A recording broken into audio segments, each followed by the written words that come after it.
I thought helping my daughter Emma with her newborn triplets would be the most rewarding chapter of my life. After losing my husband Robert to cancer 6 months ago, I needed purpose. I needed to feel useful again. Emma called me 3 weeks after the babies were born, her voice cracking with exhaustion. "Mom, I can't do this alone. Brad works from home, but he's always in meetings. The babies barely sleep. I'm drowning." Of course I said yes. What grandmother wouldn't? I packed my belongings from the home Robert and I shared for 37 years and moved into Emma's guest room in their modern suburban home outside Sacramento. The triplets were beautiful: Sophia, Michael, and Grace. 3 months old, with Emma's dark eyes and Brad's dimpled chin. Those first 2 weeks, I threw myself into helping. I did the 2 a.m. feedings. I changed diapers. I rocked crying babies while Emma caught precious hours of sleep. Brad seemed grateful, always thanking me, always offering to help carry things or make me tea. He was attentive, perhaps too attentive, but I dismissed the thought. He was just being a good son-in-law. Emma worked as a pharmaceutical sales rep, and she'd taken only 3 months of maternity leave. She was anxious about going back. "Mom, I don't know how I'll manage," she said one evening while we folded tiny onesies. "The company is demanding. They expect me back full-time." "That's why I'm here, sweetheart," I told her. "You focus on work. I'll take care of my grandbabies." She smiled, but it didn't reach her eyes. Looking back, I should have noticed that. I should have noticed a lot of things. The strange occurrences started in week 3. I've always been a light sleeper, even more so since Robert died. Our bedroom had been on the 2nd floor, and sometimes at night I'd wake up and reach for him, forgetting for those first confused seconds that he was gone. Now I slept in the guest room adjacent to the nursery, and my sleep was already fragmented by baby duty. It was a Monday night when I first heard it. 2:17 a.m., according to the clock on my nightstand. I'd just finished feeding Sophia and put her back in her crib. I was climbing back into bed when I heard voices from the nursery, low, urgent whispers, adult voices. I froze, my hand on the blanket. Emma and Brad's master bedroom was on the opposite side of the house, past the living room and down a hallway. They wouldn't be in the nursery, not at this hour, not whispering like that. I crept to my door and opened it slowly. The nursery door was closed, and a thin line of light showed underneath. Someone had turned on the lamp. The whispers continued, muffled but definitely there. I recognized Emma's voice, then Brad's. "Just a little more. They won't know. Are you sure this is safe?" "Trust me, I'm a pharmaceutical rep. I know what I'm doing." My heart hammered in my chest. What were they doing? Why were they in there in the middle of the night? The babies had been sleeping soundly when I'd put Sophia down 5 minutes ago. I approached the door, my bare feet silent on the hardwood floor. I reached for the handle, but it wouldn't turn. Locked. From the inside, a cold dread washed over me. Why would anyone lock a nursery door from the inside? It was a safety hazard. What if there was a fire?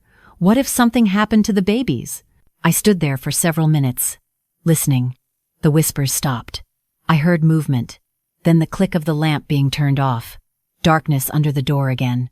I hurried back to my room and eased the door almost shut, leaving it open just a crack so I could see. About 3 minutes later, the nursery door opened. Brad emerged first, looking left and right down the hallway. Emma followed, carrying something small in her hand. I couldn't see what it was in the darkness. They moved quickly toward their bedroom, and I heard their door close softly. I waited 10 minutes, then went to check on the babies. I used the flashlight on my phone instead of turning on the lamp. All 3 were sleeping deeply, their breathing even and steady. Too deeply, I thought. Too still. Normal newborn sleep was fitful, punctuated by little movements and sounds. This was different. This was the kind of deep sleep that seemed almost unnatural. I stood there in the dark nursery, my phone's light casting shadows across the 3 cribs, and felt ice forming in my stomach. Something was wrong. I didn't know what yet, but something was very, very wrong. The next morning at breakfast, I watched them carefully. Emma looked tired, but that wasn't unusual. Brad was cheerful, making pancakes and humming. "How'd you sleep, Margaret?" he asked me. "Fine," I lied. "The babies were angels last night. Barely heard a peep." "See?" Emma said to Brad. "I told you they'd adjust to sleeping through the night." But 3-month-old triplets don't just suddenly start sleeping through the night. Not all three at once. Not like that. Over the next few days, I paid closer attention. On Tuesday, I noticed a small medicine dropper in the bathroom sink. Not the one we used for the baby's vitamin drops. This was different. Smaller. And it smelled faintly medicinal when I picked it up and sniffed it. On Wednesday, while taking out the trash, I found a receipt at the bottom of the kitchen bin.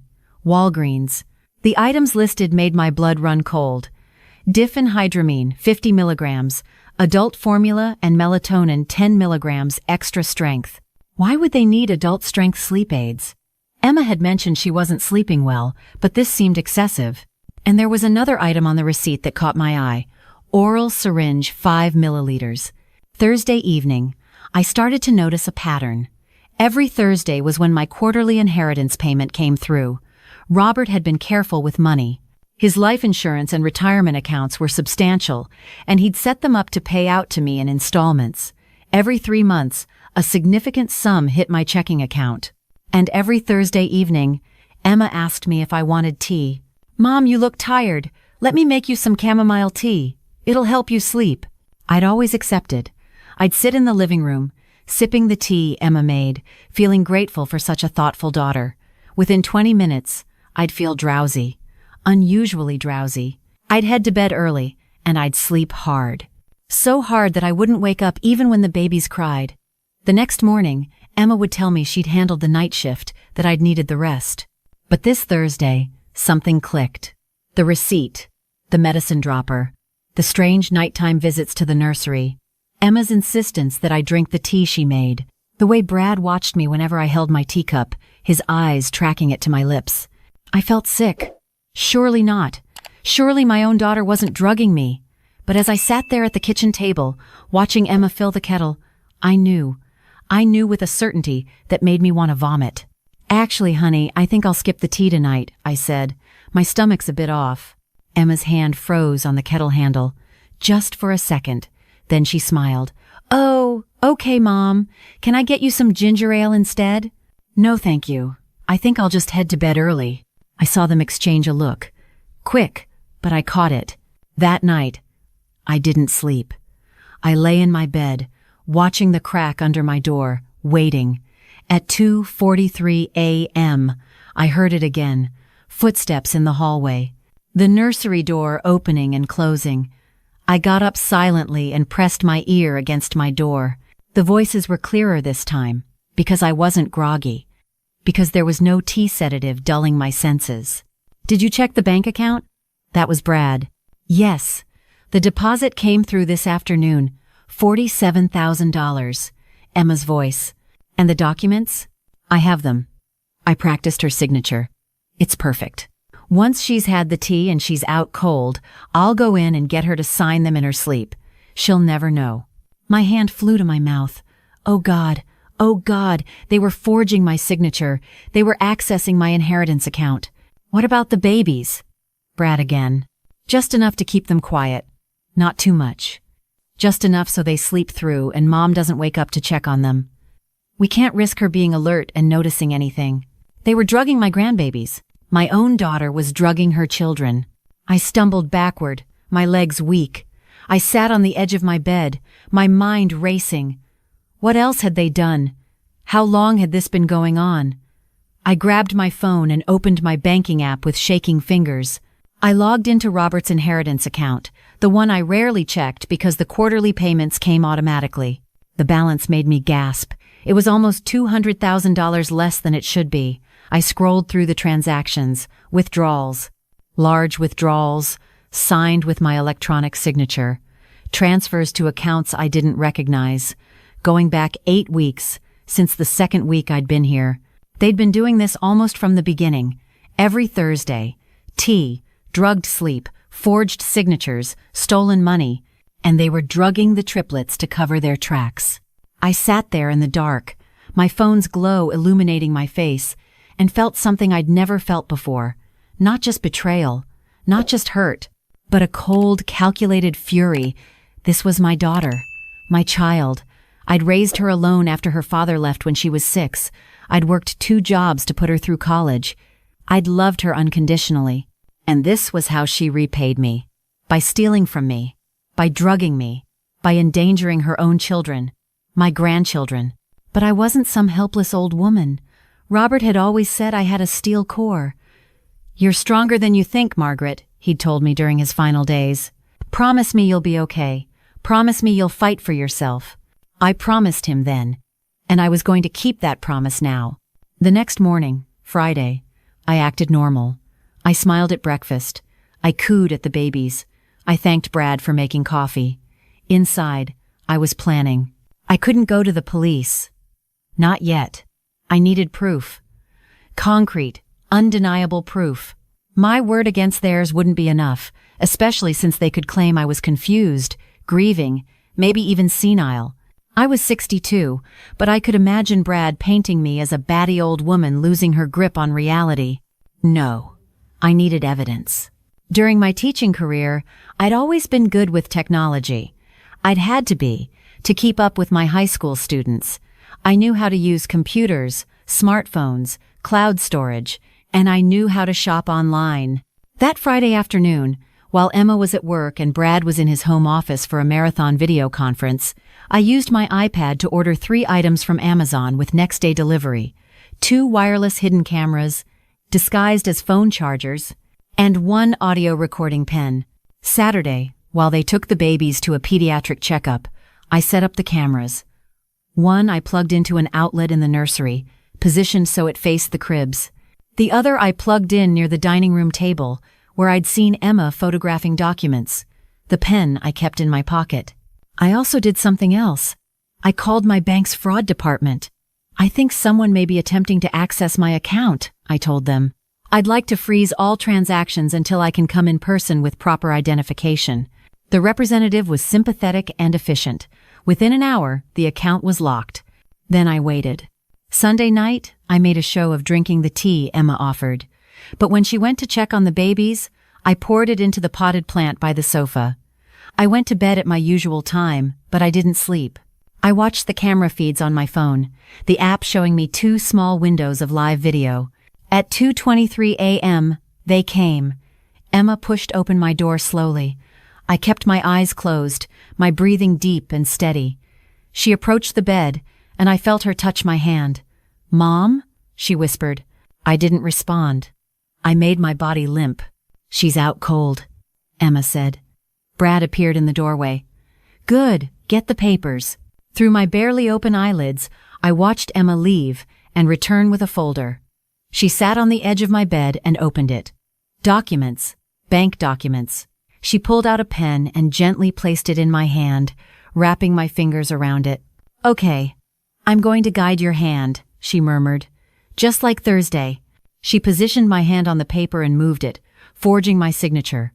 Once, twice, 3 times on different pages. I wanted to scream. I wanted to jerk my hand away and slap her. But I stayed still. The camera in my room, positioned on my dresser where I'd hidden my phone, was recording everything. When they left, I heard them go to the nursery. I watched through the camera feed as Emma took out a small bottle and a syringe. She drew liquid into it and went to Sophia's crib first. She gently squeezed a small amount into the baby's mouth. Sophia stirred but didn't wake. Emma moved to Michael, then Grace. "There," she said to Brad. "They'll sleep like little angels for the rest of the night. No interruptions." "How much longer do you think we can keep this up?" Brad asked. "As long as we need to. We've got almost $200,000 so far. Another 3 months, and we'll have close to $400,000. Then we can ship Mom to a nursing home. We'll say the grief over Dad made her unstable, that she was showing signs of dementia. No one will question it." My heart shattered. Actually shattered. But I kept recording. Over the next week, I gathered evidence. Every night, I pretended to drink the tea and poured it out. Every night, they came. The cameras captured it all. Emma forging signatures, them drugging the babies. Their conversations about money, about their plan to institutionalize me. I also discovered where they were keeping my signed documents. In Brad's home office, in a locked filing cabinet. I found the key in his desk drawer on Wednesday afternoon while he was out getting groceries. I photographed everything. The forged signatures next to examples of my real signature, the bottles of diphenhydramine and melatonin hidden in their bathroom, the syringes, the bank statements showing transfers to their accounts. On Thursday afternoon, 1 week after I'd started collecting evidence, I made my move. I called my attorney first. Bernard had handled Robert's estate and had known our family for 20 years. "Bernard, I need you to come to Emma's house, immediately, and I need you to bring a notary." "Margaret, what's wrong?" "Everything. I'll explain when you get here." Then I called the police non-emergency line. "I need to report financial elder abuse and child endangerment. I have significant evidence, and I need officers to come to an address." The dispatcher took me seriously. "Ma'am, are you in immediate danger?" "No, but 3 infants are being routinely drugged, and I have video evidence." "Stay on the line. I'm dispatching officers now." Bernard arrived first, looking concerned. I met him at the door and ushered him into the guest room. "Margaret, what on earth?" I showed him. The videos, the photos, the bank statements, the forged documents. I watched his face go from confused to shocked to angry.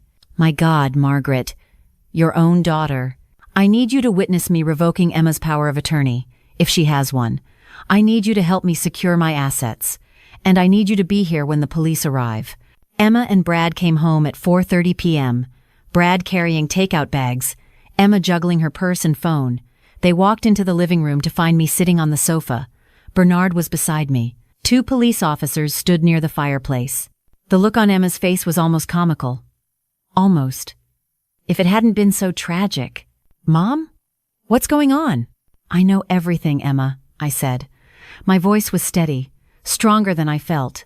"I know about the tea, the drugging, the forged signatures, the money you've stolen, everything." Brad dropped the takeout bags.